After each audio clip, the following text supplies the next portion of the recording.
नमस्कार दोस्तों, स्वागत है आपका अपने ही चैनल श्री श्याम परिवार में। दोस्तों, आज की इस वीडियो में हम चर्चा करने वाले हैं चैत्र नवरात्रि के बारे में कि यह किस दिन पड़ने वाले हैं, इसके शुभ मुहूर्त के बारे में, पूजा विधि के बारे में और साथ ही साथ जानेंगे कि इसकी घट स्थापना कब की जाएगी और कब यह किस दिन मनाई जाएंगी। तो दोस्तों, बने रहें मेरे साथ अंत तक। दोस्तों, हिंदू पंचांग के अनुसार साल के पहले महीने यानी चैत्र माह में कई व्रत और त्यौहार आते हैं, जिसमें से एक नवरात्रि भी है। इसे चैत्र नवरात्रि कहा जाता है। हिंदू धर्म में वैसे तो साल भर में 4 बार नवरात्रि मनाए जाते हैं। एक तो चैत्र नवरात्रि और दूसरा शारदीय नवरात्रि। इसके अलावा 2 गुप्त नवरात्रि भी मनाई जाती हैं, लेकिन चैत्र नवरात्रि का अलग ही महत्व होता है। इस साल चैत्र नवरात्रि का ये है महापर्व 2 अप्रैल यानी 2 अप्रैल 2022 को मनाया जाएगा। यह 2 अप्रैल से शुरू हो रहा है, जो कि 11 अप्रैल 2022 तक चलेगा। चैत्र नवरात्रि के दौरान माँ दुर्गा के 9 स्वरूपों की पूजा की जाती है। माँ दुर्गा को सुख समृद्धि और धन की देवी माना जाता है। धार्मिक मान्यता है कि नवरात्रि में माँ दुर्गा की पूजा अर्चना करने से वो अपने भक्तों पर बहुत ज़्यादा प्रसन्न होती हैं और साथ ही उनकी सारी मनोकामनाएं भी पूरी करती हैं। तो चलिए अब बात करते हैं घट स्थापना के शुभ मुहूर्त के बारे में। दोस्तों, चैत्र घट स्थापना के लिए शुभ मुहूर्त 2 अप्रैल 2022 दिन शनिवार को सुबह 6:22 से शुरू होकर 8:31 तक रहेगा।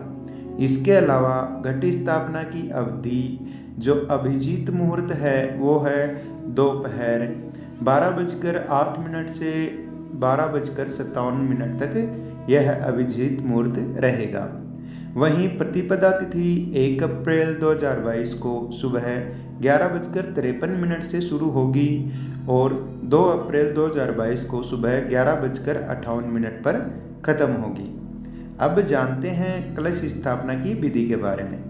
दोस्तों, चैत्र नवरात्रि के पहले दिन सुबह जल्दी उठ करके स्नान आदि कर करके साफ वस्त्र पहने, फिर मंदिर की साफ सफाई कर लें, उसमें गंगा जल छिड़कें सभी जगहों पर। इसके बाद एक लाल कपड़ा बिछाकर उस पर थोड़ा चावल रखें, मिट्टी के एक पात्र में जौ बो दें और इस पात्र पर जल से भरा हुआ कलश स्थापित करें। कलश के चारों ओर अशोक के पत्ते लगाएं और स्वास्तिक बनाएं। फिर इस जो ये कलश है इसमें साबुत सुपारी, सिक्का और अक्षत डालें।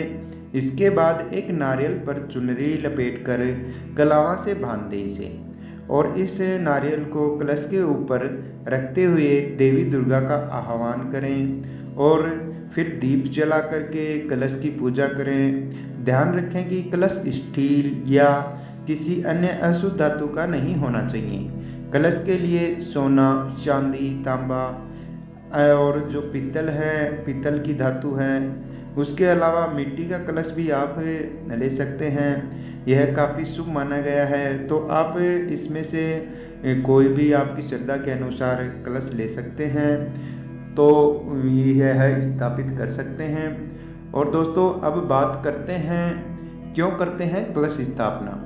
नवरात्रि में कलश स्थापना या घट स्थापना करना दोस्तों बेहद शुभ होता है। कलश को भगवान विष्णु का स्वरूप माना जाता है, इसलिए नवरात्रि के दौरान माँ दुर्गा की पूजा करने से पहले कलश की पूजा की जाती है। कलश स्थापना करके ही सारे देवी देवताओं का आह्वान किया जाता है।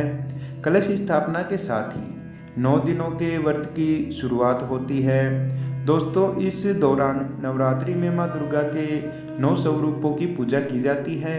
हिंदू धर्म में नवरात्रि को बेहद पावन पर्व माना जाता है। इस 9 दिनों में माँ के 9 स्वरूपों की पूजा होती है। पहले दिन माँ शैलपुत्री की पूजा का विधान है, वहीं दूसरा दिन माँ ब्रह्मचारिणी को अर्पित है और तीसरे दिन माँ चंद्रघंटा की पूजा की जाती है और चौथे दिन माँ कुष्मांडा की पूजा की जाती है। 5वें दिन माँ स्कंद माता की पूजा की जाती है और छठे दिन माता कात्यायनी की पूजा की जाती है। वहीं 7वें दिन माँ कालरात्रि की पूजा अर्चना की जाती है। 8वें दिन माँ महागौरी की पूजा की जाती है और 9वां दिन माँ सिद्धिरात्रि को समर्पित होता है।